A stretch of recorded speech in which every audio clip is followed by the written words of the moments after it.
So another thing I wanted to show here was some of the wear on this cam. Now this is a unique cam. It's much different than any other cam used on Oldsmobile distributors. But you could see right here, I don't know how close this comes out, but you can see there is some wear on the surface where the weights would rub against there. Of course the weights sit here and they interact by going back and forth here. They rub back and forth as they go get the centrifugal advances going.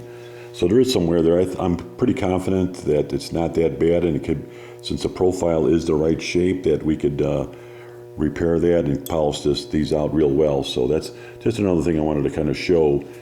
And again, you can see close up some of the wear on the bushing surface, and I think I could polish that out. And with the new bushings, which are undersized to begin with, if I machine them very correctly, we'll have enough of the 2,500